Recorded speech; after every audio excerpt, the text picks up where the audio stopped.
Hi guys, it is April from Getting Hookah With It. Today I have a book haul for you. This is what I've bought so far in May, and it's all thrillers so far. I've kind of gone all in with thrillers. So let's get into it.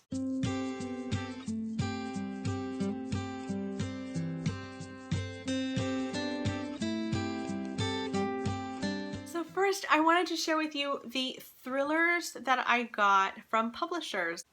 So the first two books I want to share with you are from HarperCollins Canada. I was kindly sent these two. The first is All the Beautiful Lies by Peter Swanson. Now this was in my Sweet Spring Read series. I was gushing about how excited I was that Peter Swanson was coming out with a new book. This one is already out. It came out in April.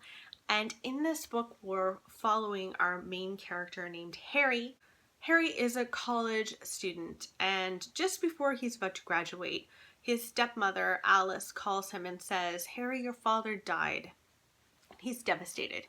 He goes back home and he starts to, deal with the funeral arrangements, dealing with all of the arrangements that you have to deal with when someone dies. And while he's home, he runs into this woman named Grace, and she says she's new to the area. They start a flirtation, I believe, and then he realizes that Grace might not be a stranger after all, and Grace may know the family. In the meantime, Alice is starting to act really strangely with him as well, and he's starting to wonder what is going on, and does this have anything to do with my father and maybe my father's death? It sounds wonderful. Peter Swanson wrote Her Every Fear. He also wrote The Kind Worth Killing, but I read Her Every Fear and I was just glued and hooked and loved it. So I'm very, very happy to have this one on my shelves. It'll be a really good read for the summer, I think. Another book I was so excited about. This is Sarah Pinborough's new book, Cross Her Heart. Now, Sarah Pinborough wrote Behind Her Eyes. I still haven't read that. I meant to buddy read that with Katie from Life Between Words and then Julie from A Girl in a Book. So we'll probably do that sometime this summer. But this is Sarah Pinborough's new one. And this cover is so beautiful. And it's an advanced reader's copy, and yet metallic gorgeousness. The back of the book doesn't have much about it, but the inside flap does, so I'll read that to you. Cross Her Heart starts with the premise that three women bound by friendship and family, Lisa, a mom in her late 30s, her best friend, and Lisa's teen daughter, are all lying. Each has secrets that they can't bear anyone else discovering. They imagine the news might turn their world upside down and ruin everything. Love, home, job, all of it. It might ignite more than humiliation. It might mean a reasonably quiet life that suddenly explodes into spectacular, heartbreaking ways and make painfully public that one of them is a liar. Now, Behind Her Eyes was meant to be a thriller that, was really disturbing. This doesn't sound disturbing, and yet that's what Sarah Pinborough does, so I'm assuming it's got to be in the end, great page turner. So I'm really, really excited to get to this. This is coming out in September. So I'm sorry that you guys have to wait a little while, but I'm going to just dive right in. Next up is another one I'm very excited about. It's called Our Kind of Cruelty by Araminta Hall. This book was kindly sent to me by Raincoast Books, and they distribute books out of Vancouver. I used to live in Vancouver, and I did my master's in publishing, and one of the lectures I went to, Raincoast Books was there, and I really appreciated them. So thank you so much, Raincoast, for sending this my way. So Our Kind of Cruelty is about a stalker.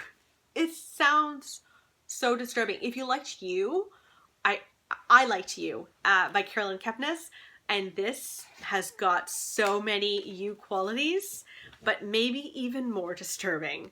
So I'm just going to read the little blurb here. It says, "This is a love story," and that line is just crossed out. Mike Hayes fought his way out of a brutal childhood and into a quiet if lonely life before he met Verity Metcalf. V taught him about love, and in return, Mike has dedicated his life to making her happy. He's found the perfect home, the perfect job. He's sculpted himself into the physical ideal V has always wanted. He knows they'll be blissfully happy together. It doesn't matter that she hasn't been returning his emails or his phone calls. It doesn't matter that she says she's marrying Angus. It's all just part of the secret game they used to play. If Mike watches V closely, he'll see the signs. If he keeps track of her every move, he'll know just when to come to her rescue. Ah! And there is a blurb on the back from Gillian Flynn that says, "This is simply one of the nastiest and most disturbing thrillers I've read in years. In short, I loved it, right down to the utterly chilling final line." I think this might be this summer's final girls for me, which I think was my favorite thriller that I read that last summer. I want to read this outside on my front porch with like a beer in my hands. Oh my god, it sounds so good. This is coming out May 8th, which is tomorrow, so I really hope that you guys will go and pick it up. It's supposed to be brilliant. Okay, so now for the books that I picked up myself at library book sales. Yep, all of these were from library book sales. So the first is The Hypnotist by Lars Kepler. Now, I read a lot of Crime by the Book. It's a blog. I'll link that down below. And she reads exclusively thrillers and detective stories, and this is a detective story, and it's translated. Now, strangely enough, they've started using a different translator later on in the series, and she's been enjoying those translations more than these. So this is the first in a series. I'm still going to give it a whirl because you never know. This takes place in Sweden, and we have a triple homicide here. The killer is at large, and it appears that the elder sister of the family escaped the carnage, but she's missing, and it's only a matter of time until she too is found dead. Where can our detective begin? The detective decides to enlist the help of a disgraced specialist named Dr. Bark, who has sworn he will never again practice hypnosis, as it is ethically dubious and possibly scarring. But then he breaks his promise, and this is called The Hypnotist. And it sounds great. It sounds really interesting. I started to read it while I was at the library book sale section, and I was already drawn in, so that's a good sign. Next up, I got another Chevy Stevens, even though I still haven't read any of her books, but I've heard good things about her. Those Girls by Chevy Stevens, and this is about three sisters, Jess, Courtney, and Danny. They live in a remote ranch in Western Canada, and one night there is some sort of fight that happens, and they're forced to go on the run. They're also forced to essentially change their lives entirely, change their names, and create new identities for themselves.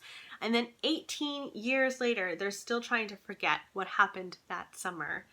But one of the sisters goes missing, and followed closely by her niece, they're all pulled back into the past. It sounds great. I know that I need to read Chevy Stevens, so that's going to go down. All of the books that I've bought so far in May. Let me know if there are any books that you've bought in May that you've been really excited about.